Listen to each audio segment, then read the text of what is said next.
Canada has always taken a careful, predictable approach when it comes to its fighter jets. For decades, the expectation was simple.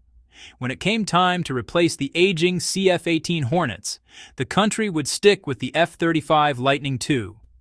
After all, the F-35 is the crown jewel of American military aviation. Stealthy, packed with advanced sensors, and fully integrated with the United States Air Force. Choosing it seemed like the safe, obvious path. But then came a surprise nobody saw coming. From Sweden, a country of just 10 million people, emerged the Gripen E, a fighter jet that suddenly forced Canada to ask a very uncomfortable question. Could there be a smarter, more practical option than the F-35? This isn't just a story about planes. It's about sovereignty, about protecting Canada's Arctic airspace, about the balance of power in North America's skies. Choosing one jet over another could shape the future of Canada's defense for decades. And suddenly, a small Swedish fighter became a game-changer in a field dominated by trillion-dollar superpowers. Imagine a split screen on one side, sleek, stealthy F-35s. On the other, the compact but capable Gripen E. Both are fighters, both are powerful, but the decision between them is about more than performance. It's about cost, independence, and the kind of Air Force Canada wants in the 21st century. In the next section, we'll see why Canada's current Air Force, built around decades-old CF-18 Hornets, is under pressure, and why this wake-up call from Sweden couldn't have come at a more critical moment. To understand why Gripen E's surprise matters so much, we need to look at Canada's current Air Force. For over 40 years, Canada has relied on the CF-18 Hornet, a fighter jet that first took to the skies in the early 1980s. These jets have been dependable workhorses, participating in international missions, protecting North American airspace, and keeping Canada's skies safe. But decades in service take their toll. The CF-18s are old, really old. Parts are expensive, maintenance is increasingly complicated, and downtime is common. Every hour in the air requires a lot of preparation and care, and with hundreds of thousands of square miles to protect, Canada's aging fleet struggles to meet the demands of modern defense. And the geography makes things even tougher. Canada isn't like the United States or Germany with dense air bases in easy-to-reach locations. Much of the country is remote, icy, or difficult to access, especially in the Arctic. Aircraft must be ready to respond quickly over enormous distances, often in extreme conditions where runway quality isn't guaranteed. Add to that the need to operate alongside NORAD and NATO allies, and the pressure becomes clear. Canada needs a modern, capable fighter that can keep up with the demands of today and tomorrow. To put it in perspective, the readiness rate needed for Arctic patrols is much higher than what aging CF-18s can reliably provide. If one jet goes down for maintenance, another must step in, leaving little room for error. It's a situation that makes any delays or inefficiencies in Canada's air fleet feel like a national risk. Simply put, Canada's Air Force is at a crossroads. The old CF-18s have served faithfully, but they are no longer enough. The country needs a replacement, a jet that can handle the extreme environment, defend vast territory, and ensure Canada remains a reliable partner on the world stage. And that's where the debate between the F-35 and Gripen E begins. When it comes to modern fighter jets, the F-35 Lightning II has long been seen as the gold standard. For Canada, it was the default choice, a stealthy fifth-generation jet packed with advanced sensors, network systems, and the ability to seamlessly operate alongside the United States Air Force. Choosing the F-35 meant interoperability with North America's most powerful ally, access to the latest technology, and a proven platform that had already been adopted by many NATO countries.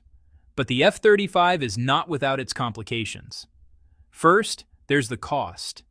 Each jet carries a price tag in the hundreds of millions, and when you include maintenance, upgrades, and training, the numbers quickly skyrocket. Canada isn't a country that can easily absorb unexpected cost overruns, especially when it's replacing an entire fleet. Then there's the issue of delays. The F-35 program has been infamous for running behind schedule, meaning Canada could face years of waiting before jets are fully operational. Maintenance is another headache. Advanced technology means specialized tools, software updates, and trained personnel, all of which add time and money to keep the jets flying. Beyond the technical issues, there's a political angle. Buying the F-35 keeps Canada firmly in line with Washington. That means strong defense ties, yes, but it also limits Canada's autonomy. Decisions about upgrades, modifications, or operational flexibility can be constrained by United States approvals. Essentially, Canada could be locked into a program where the real power lies with another country. So the F-35 offers stealth, advanced capability, and alliance confidence, but comes with high cost, complexity, and political strings attached. It's a classic big investment, big advantage, big risk scenario. And that's why the arrival of the Gripen E is so fascinating. Here comes a smaller, cheaper, and more flexible alternative, a jet that challenges the assumption that the F-35 is the only serious choice for Canada. The stage is set for an underdog to shake up the conversation. Enter the Gripen E, Sweden's compact, capable fighter jet that suddenly turned heads in Canada. At first glance, it might not look like a rival to the massive F-35 program, but that's exactly what makes it so interesting. This is a jet built for practicality, efficiency, and adaptability, qualities that Canada desperately needs. Let's start with cost. The Gripen E is far cheaper to buy and operate than the F-35. Estimates suggest each flight hour costs 30 to 40% less. Over the life of a fleet, that's hundreds of millions saved. Money that could go into maintenance, training, or even building Canadian aerospace expertise. Next, consider Canada's extreme geography. Many airbases are in remote, icy regions where long, perfectly maintained runways aren't guaranteed. The Gripen E was designed to take off and land on short, even improvised runways. Imagine needing a jet ready for a sudden Arctic patrol. The Gripen E can operate where the F-35 might be grounded or require significant infrastructure. Maintenance is another advantage. The Gripen E is built for countries with smaller air forces, meaning it can be turned around quickly with minimal ground crew. Fewer jets stuck in hangars means more jets in the air, ready for action at a moment's notice. And here's the real game changer. Saab offered Canada full technology transfer and local production. That's not just a fighter jet. It's an opportunity to build, maintain, and upgrade the aircraft domestically. It's jobs, economic growth, and independence all rolled into one package. In practical terms, imagine a Gripen E Arctic patrol, a jet taking off from a short, icy runway, flying long distances to respond to an incursion, returning quickly, and being ready for another mission within hours. That's not science fiction. That's exactly the type of flexibility Canada could gain. The Gripen E isn't just a smaller alternative to the F-35. It's a jet designed for Canada's unique needs, cheaper, faster, easier to maintain, and domestically controlled. It's an underdog, but one that forces Canada to rethink what a modern air force could actually look like. At this point, the Gripen E isn't just a technical choice, it becomes a political puzzle. On one hand, Canada could gain more independence. Buying and building Gripen E's at home would mean controlling upgrades, maintenance, and operations without asking Washington for approval. It's a step toward real sovereignty in defense, something few countries get the chance to achieve. But there's a catch. The United States is Canada's closest defense partner, and NORAD relies on seamless integration between the two countries' air forces. Choosing a jet outside the U.S. system could complicate that relationship. Interoperability isn't just a buzzword. It's the difference between responding instantly to a threat alongside the U.S. or facing delays and coordination challenges. Washington would notice, and it wouldn't necessarily be pleased.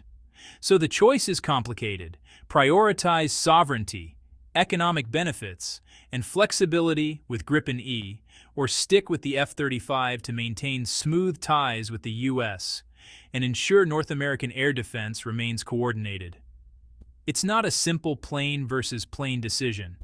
It's a delicate balancing act between national independence and international alliance obligations. Think of it like choosing between buying a custom-built car that perfectly suits your needs versus taking the brand everyone else drives because it guarantees compatibility with your neighbor's systems. The custom option gives freedom and control, but could create friction with the network you rely on. That's exactly the dilemma Canada faces.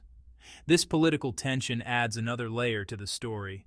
The Gripen E isn't just an underdog on the runway, it's also challenging the traditional balance of power in North American defense. And that makes the next question even more important. What unique advantages could make this jet the smarter choice for Canada? Beyond cost and politics, the Gripen E offers a range of advantages that make it uniquely suited for Canada.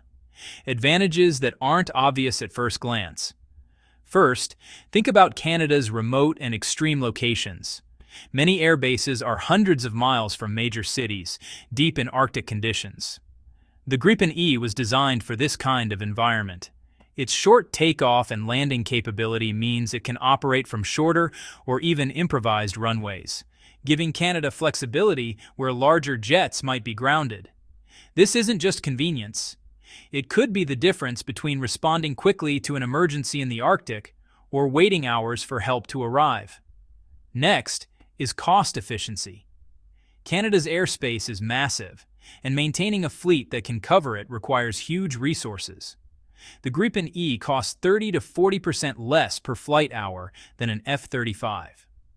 Over the life of the fleet, that's money saved that could go to training, Arctic infrastructure, or expanding domestic aerospace capabilities. Then there's the long-term strategic advantage, technology transfer, and domestic production. Canada could not only maintain and upgrade the Gripen E but even assemble new jets at home. This builds jobs, develops local expertise, and ensures that Canada isn't dependent on foreign approval for critical upgrades. It's a chance to strengthen the national aerospace industry while modernizing the Air Force. Finally, the Gripen E is versatile.